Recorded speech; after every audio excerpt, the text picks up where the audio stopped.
Hello everyone, welcome to our Ramakrishna mission ITI YouTube channel. आज मैं इस क्लास में आपको रेफ्रिजरेंट के नाम के बारे में सिखाऊंगा। इसलिए इस टॉपिक का नाम रखा मैंने रेफ्रिजरेंट नेमिंग। एक्चुअली रेफ्रिजरेंट का जो नेम होता है, रेफ्रिजरेंट क्या होता है? रेफ्रिजरेंट एक तरह का केमिकल कंपाउंड्स होता है जो कार्बन, हाइड्रोजन, क्लोरीन और फ्लोरीन ये सब चीज़ रहता है। इसमें ये सब चीज़ एलिमेंट्स रहता है। तो इसका जो नाम होगा ये एक्चुअली केमिकल नेमिंग होगा। तो रेफ्रिजरेंट का केमिकल नेमिंग। आज इस क्लास में मैं आपको ऑर्गेनिक रेफ्रिजरेंट्स के बारे में बताऊंगा। इसका नाम कैसे निकाला जाए, इसका नेमिंग कैसे हम सीख सकते हैं, आसानी से याद रख सकते हैं। तो ये जो टॉपिक है, ये टॉपिक काफ़ी इम्पोर्टेंट है और बहुत इंटरेस्टिंग टॉपिक है। तो ये टॉपिक जब मैं पढ़ा रहा हूँ, आप लोग थोड़ा ध्यान से इसको देखें। तो ये टॉपिक स्टार्ट करने से पहले हमें कुछ बेसिक चीज़ जानना पड़ेगा, जो केमिस्ट्री की बेसिक चीज़ है। एकदम बहुत इजी टॉपिक है। तो मैंने क्या बोला, जो ये रेफ्रिजरेंट्स है ये एक तरह का ऑर्गेनिक कंपाउंड्स है। ऑर्गेनिक कंपाउंड्स मतलब जिसका कोई भी एलिमेंट किसके साथ अपना केमिकल बॉन्ड रिएक्ट करेगा, वो कार्बन के साथ केमिकल बॉन्ड गठन करेगा। तो एक्चुअली जो कार्बन के साथ हम लोग अगर जानते हैं ऑर्गेनिक एलिमेंट्स के बारे में, तो हम जानते हैं CH4 मतलब मीथेन जो गैस है? तो इस तरह से कार्बन के साथ अगर मैं यहाँ पर हाइड्रोजन जुड़ा हुआ है और भी अगर चीज़ ले आऊँ, क्लोरीन फिर फ्लोरीन, तो ये सारे जो चीज़ जुड़ के जो बनता है, यही एक्चुअली एक रेफ्रिजरेंट का केमिकल कंपाउंड्स है। तो इस केमिकल कंपाउंड्स कैसे जुड़ते हैं, ये कैसे जुड़ते हैं कार्बन के साथ और कैसे एक रेफ्रिजरेंट का नाम दिया जाता है, उसको उस प्रोसेस को आज हम सीखेंगे। तो जो बेसिक केमिस्ट्री हम पढ़े हैं उसमें हम देखे हैं कि कार्बन अगर एक मॉलिक्यूल रहता है, दो या फिर तीन या चार, पाँच और छः, तो इसका एक स्पेशल नाम दिया जाता है। अगर कार्बन एक रहता है तो उसको बोलता है मीथ, मीथ से होता है मीथेन। फिर अगर दो रहता है तो ईथ, तीन रहता है तो प्रोप, चार रहता है तो ब्यूट, पेंटा, पेंट और हेक्स। ऐसे होता है। अगर किसी भी ऑर्गेनिक कंपाउंड्स में कार्बन एक मॉलिक्यूल रहता है तो फिर इसका नाम होता है मीथ और आगे जुड़ आ जाएगा। मीथ से स्टार्ट होगा फिर आगे कुछ होगा। कार्बन अगर दो होता है तो ईथ से शुरू होगा फिर नेक्स्ट होगा। फिर वैसे ही अगर तीन रहता है तो प्रोप, चार रहता है तो ब्यूट, पांच रहता है तो पेंट और छह रहता है तो हेक्सा। अब जो पहले मैंने दिखाया था आपको, कार्बन क्या करता है, ऐसे कुछ कुछ एलिमेंट आपके अपने साथ जोड़ता है, कुछ कुछ गैस के एलिमेंट, हाइड्रोजन हो गया, फिर मान लीजिए फ्लोरीन हो गया और क्लोरीन हो गया। तो ये एक केमिकल नेमिंग होगा। आप देख सकते हैं कार्बन के साथ, यह कार्बन का कितना एलिमेंट है, कार्बन का कितना मॉलिक्यूल है, एक है। फिर हाइड्रोजन के साथ कितना है, एक है। ये फ्लोरीन का सिंबल है, फ्लोरीन के साथ है दो और क्लोरीन के साथ है एक। तो मैंने तो ये सीख लिया कि कार्बन अगर एक रहता है, दो रहता है, तीन रहता है तो उसका नाम कैसे दिया जाए। तो अब हम देख पा रहे हैं कि कार्बन के साथ और भी एलिमेंट्स जुड़ता है, तो उस हिसाब से भी उसका नामिंग करना जरूरी होता है। जैसे मान लीजिए कार्बन के साथ कोई भी एक एलिमेंट X है। अब अगर X1 और X2, X3, X4, X5, X6 ऐसे जुड़ता है, जैसे यहाँ फ्लोरीन 2 है तो अगर 1 रहेगा तो उसका नाम होता है मोनो। अब 1 ये फ्लोरीन हो सकता है, क्लोरीन हो सकता है। जैसे यह क्लोरीन 1 है तो इस नाम को हम जोड़ेंगे मोनोक्लोरो। अब अगर 2 है तो लेता है डाई। जैसे यह फ्लोरीन 2 है तो हम बोलेंगे डाई फ्लोरो। ठीक है। वैसे ही अगर 3 होता है तो टेट्रा, फिर 4 होता है तो मोनो डाई, सॉरी 3 होता है तो ट्राई, ट्राई 4 होता है तो टेट्रा, 5 होता है तो पेंटा और 6 होता है तो हेक्सा। इसके आगे भी है, 7 है, 8 है, 9 है, 10 है। 7 है तो हेप्टा, फिर 8 हो तो ऑक्टा, 9 हो तो नोना और 10 हो तो डेका। तो जनरली हम 6 तक याद रखेंगे तो ही हमारा काम हो जाएगा। तो आप ये समझ पा रहे हैं ना, X1 X2 ये सब क्या है, ये सारे एलिमेंट्स हैं। ये हाइड्रोजन भी है, X को मैं हाइड्रोजन भी बोल सकता हूँ, X को मैं फ्लोरीन भी बोल सकता हूँ, X को क्लोरीन भी बोल सकता हूँ। तो देखिए अगर यह क्लोरीन जैसे एक है तो इसके हिसाब से ये क्या होगा, मोनोक्लोरो। हाइड्रोजन यहाँ पर क्या है, एक है, तो मोनोहाइड्रो। लेकिन हाइड्रोजन का ऐसा नेमिंग नहीं होता है, वो कुछ अलग होता है, वो मैं बाद में बताऊंगा। अगर मान लीजिए यह फ्लोरीन एक है और हाइड्रोजन नहीं है और क्लोरीन यहाँ पर 3 है, तो हम क्या बोलेंगे इस हिसाब से, ट्राई। तो ट्राई क्लोरो। फ्लोरीन कितना है, एक है, तो हम बोलेंगे मोनोफ्लोरो। ठीक है, तो ऐसे हम लोग जब नेमिंग करेंगे तो ये सारे चीज का हमें बहुत जरूरत पड़ेगा। अब ये सबको एक नोट बना सकते हो, जैसे कार्बन अगर 1 2 3 4 5 और 6 तक हुआ तो कैसे नेमिंग होता है, और उसके साथ जो जो एलिमेंट, गैस के एलिमेंट जुड़ते हैं, तो अगर वो वन एलिमेंट रहा, 1 अगर उसका अणु रहा, 2 रहा, 3 रहा, तो उसका नेमिंग कैसे होता है उसको भी मैंने लिख रखा है। ये 2 चीज जो है आपको ध्यान में रहना बहुत जरूरी है नेमिंग करने के समय। अब नेक्स्ट टॉपिक पे हम जाते हैं। हम अगर बेसिक चीज को याद करने की कोशिश करेंगे तो कार्बन के साथ जो भी एलिमेंट जुड़ता है ना, तो कार्बन के बॉन्ड जो होता है वो 4 होते हैं बेसिकली। इसको हम अगर इजीली समझने के लिए बोले तो कार्बन के 4 हाथ होते हैं। ठीक है, तो कार्बन के 4 हाथ हैं। जैसे मान लीजिए पहले मैंने दिखाया था जो हमारा मीथेन गैस है, तो इस पे देखिए कार्बन एक है, ये हो गया कार्बन, और मैंने क्या बोला, कार्बन के कितना बॉन्ड है, 4 बॉन्ड है या 4 हाथ है। तो देखो यहाँ पर हाइड्रोजन कितना है, 4 है। हाइड्रोजन के नीचे यहाँ 4 नंबर, न्यूमेरिकल वैल्यू 4 लिखा हुआ, तो ये 4 बॉन्ड में 4 हाइड्रोजन आ जाएगा। तो फिर ये क्या हो गया, ये जो कंपाउंड है वो स्टेबल कंपाउंड हो गया। यहाँ पर एक भी हाथ खाली नहीं रह सकता, यहाँ पर कुछ ना कुछ जाना ही पड़ेगा। ठीक है, ये हो गया मीथेन का बॉन्डिंग। अब अगर कुछ और गैस हम लेते हैं, मान लो जैसे CHClF2, मैंने कोई भी कंपाउंड ऐसे ले लिया, इसको आपको कैसे बॉन्डिंग होता है वो समझाने के लिए पहले हम क्या जाएंगे, कार्बन का कितना बॉन्ड होता है, कितना होता है, 4 होता है। एग्जैक्टली ऐसे ड्रॉ कर लिया मैंने। अब देखो यहाँ पर पकड़ के ये फॉर्मूला को पकड़ के हम इसको सीखेंगे। हाइड्रोजन कितना है, 1 है, यहाँ दे दिए। इस हाइड्रोजन का आप यहाँ भी दे सकते हैं, यहाँ भी, कहीं पर भी दे सकते हैं आप, कोई दिक्कत नहीं मेरे को। हाइड्रोजन यहाँ दे दिए। यह क्लोरीन कितना है, यहाँ पर भी दिख रहा है 1 है, यहाँ दे दिए। अब देखो फ्लोरीन कितना है, 2 है, इसका 2 अणु है, तो यहाँ 1 फ्लोरीन यहाँ चला गया, 1 फ्लोरीन यहाँ चला गया, हो गया मेरा बॉन्डिंग कंप्लीट। ठीक है, इसको भी आप एक नोट बना लो। अब नेक्स्ट टॉपिक पे हम जाएंगे कि जो केमिकल नेमिंग होता है रेफ्रिजरेंट का, उस समय एक छोटा सा फॉर्मूला मेरे को याद रखना पड़ेगा। एक्चुअली क्या है कि आप अगर इस प्रोसेस से जाएंगे रेफ्रिजरेंट को याद करने के लिए, तो ये आपको बाय हार्ट नहीं याद करना पड़ेगा। अदरवाइज अगर आप बिना समझे उसको रट्टा मार के याद रखोगे तो हो सकता है कि कुछ समय के लिए याद रहे, हो सकता है 1 महीना याद रहे, ज़्यादा से ज़्यादा 2 महीना, लेकिन आप ऑलमोस्ट एट द मोस्ट क्या करोगे, उसको भूल जाओगे। लेकिन आप इस प्रोसेस से अगर एक बार सीख लिए तो आप जिंदगी में कभी भी नहीं भूल सकोगे। तो इसीलिए कुछ कुछ छोटा छोटा फॉर्मूलाज है वो मैं आपको दे रहा हूँ। फॉर्मूला नहीं है, एकदम इजीली है।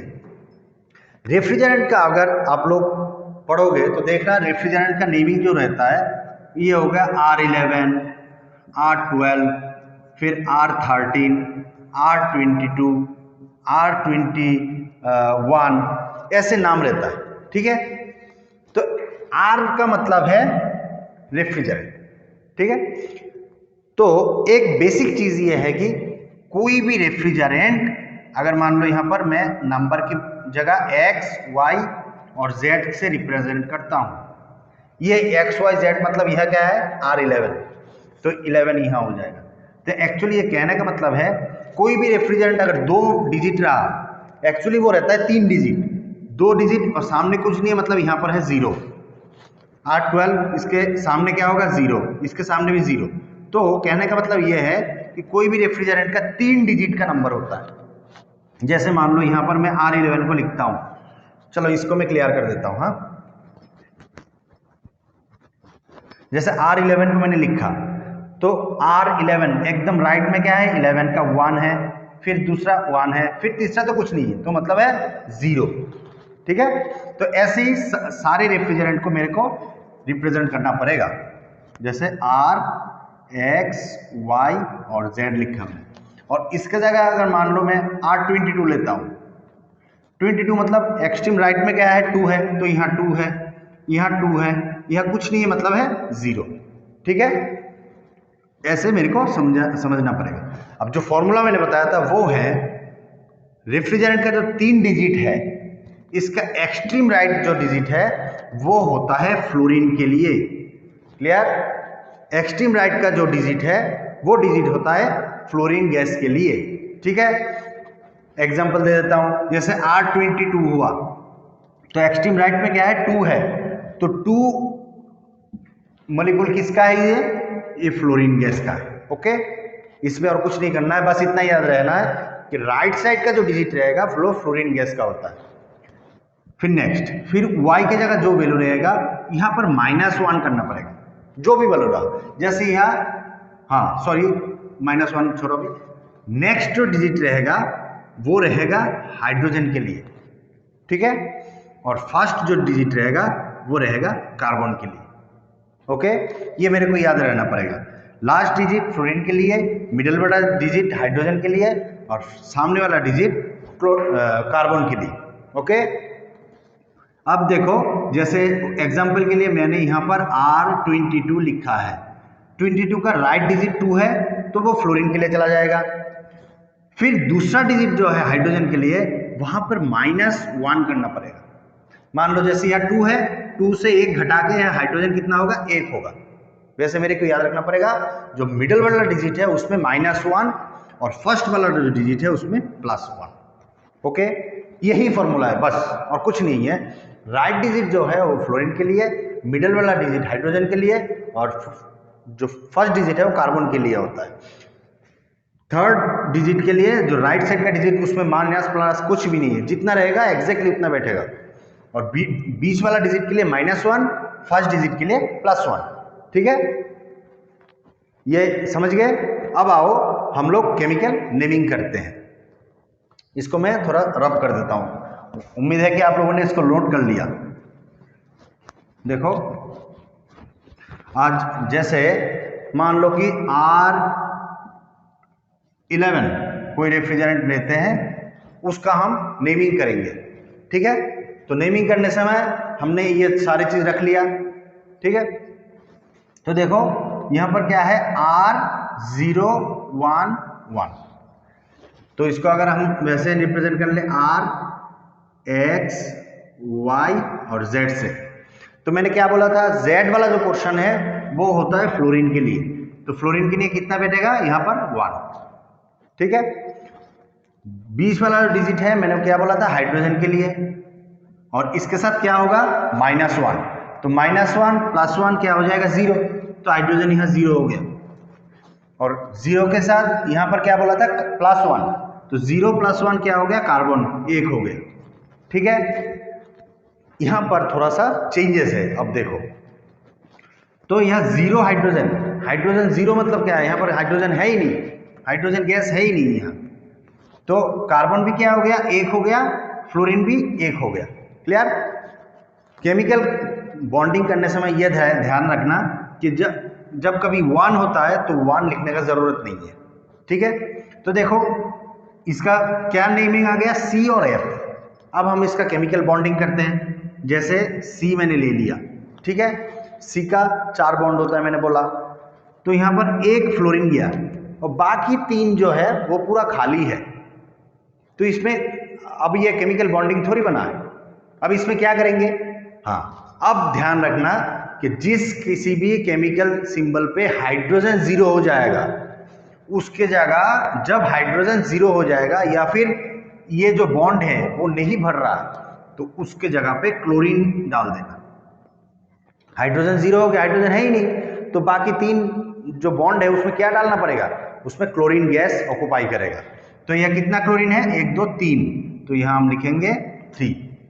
ठीक है, देखो फिर से देखो कैसे किया। यहां पर R11 है तो 1 वाला जो पोर्शन है उसको मैंने फ्लोरीन की जगह दे दिया। बीच वाला जो है जिसको मैंने बोला था -1, तो 1 - 1 हो गया 0, हाइड्रोजन हो गया 0, हाइड्रोजन खत्म। 0 + 1 हो गया 1, तो एक एलिमेंट आ गया कार्बन। तो कार्बन के कितना होता है, 4 बॉन्ड होता है, इसमें एक फ्लोरीन घुसा, बाकी तीनों जो बॉन्ड है वो खाली पड़ा हुआ है। उस खाली जगह पे कौन सा गैस ऑक्यूपाई करेगा, क्लोरीन। तो यह क्लोरीन कितना आ गया, 3, तो इसलिए CCl3F। ये हो गया R11 जो रेफ्रिजरेंट है उसका केमिकल नेम, क्या हो गया, CCl3F। ठीक है, अब आप लोग जानते हो कि R11 जो है CFC ग्रुप के रेफ्रिजरेंट है, क्लोरोफ्लोरोकार्बन के रेफ्रिजरेंट है। तो देखो यह क्लोरीन है और फ्लोरीन भी है।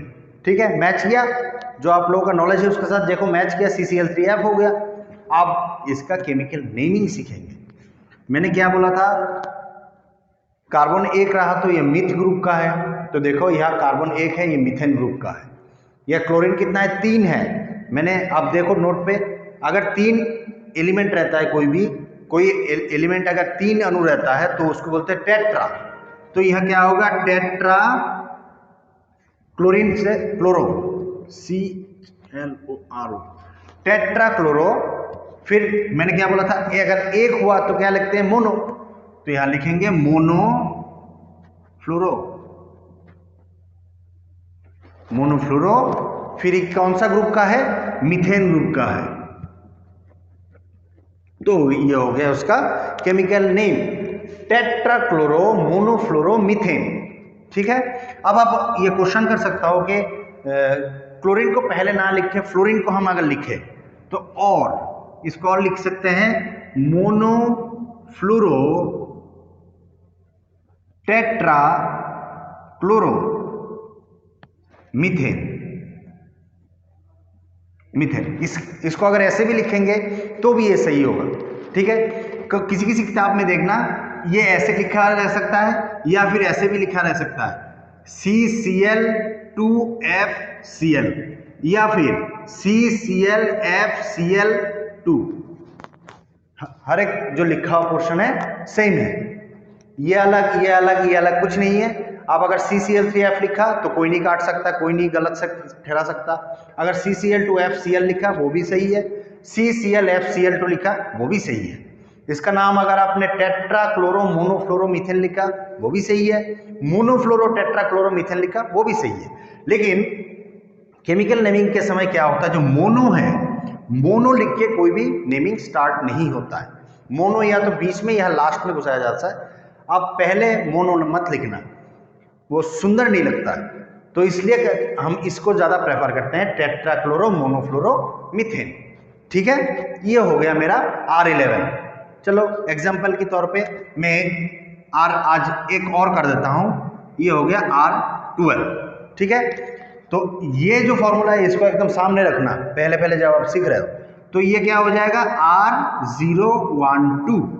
ठीक है, तो राइट वाला जो टर्म है मैंने बोला था वो फ्लोरीन के लिए रख लेना, तो फ्लोरीन कितना हो गया, 2। बीच वाला जो है इसके साथ -1, तो -1 करने से क्या हो गया, हाइड्रोजन हो गया 0, तो हाइड्रोजन लिखने का जरूरत नहीं है। फर्स्ट वाला क्या हो गया, 0, उसके साथ +1 तो हो गया कार्बन। ठीक है, तो क्या आया इसका सिंबल, CF2। चलो इसको बनाते हैं, उसका बॉन्डिंग से कितना जाएगा, फ्लोरीन यहाँ एक, बाकी 2 पोर्शन खाली रहा। तो मैंने क्या बोला था, अगर कोई पोर्शन खाली रहेगा तो वहां पर कौन सा गैस इंसर्ट करेगा, क्लोरीन, तो यहाँ हो जाएगा Cl2। तो उसका केमिकल सिंबल क्या हो गया, CF2Cl2 या फिर CCl2F2, दोनों सही है। ठीक है, इसको आप ऐसे भी लिख सकते हो, CCl2F2, both are same, both are right. ठीक है, कोई भी गलत नहीं है, तो CCl2F2। अब इसका केमिकल नेमिंग करो, आप लोग ट्राई करो। देखो यहाँ पर क्लोरीन कितना है, 2 है, फ्लोरीन कितना है, 2 है। तो नोट्स देखो आप, अगर 2 कोई भी एलिमेंट रहता है, 2 अणु रहता है, तो उसका नाम क्या होता है, डाई।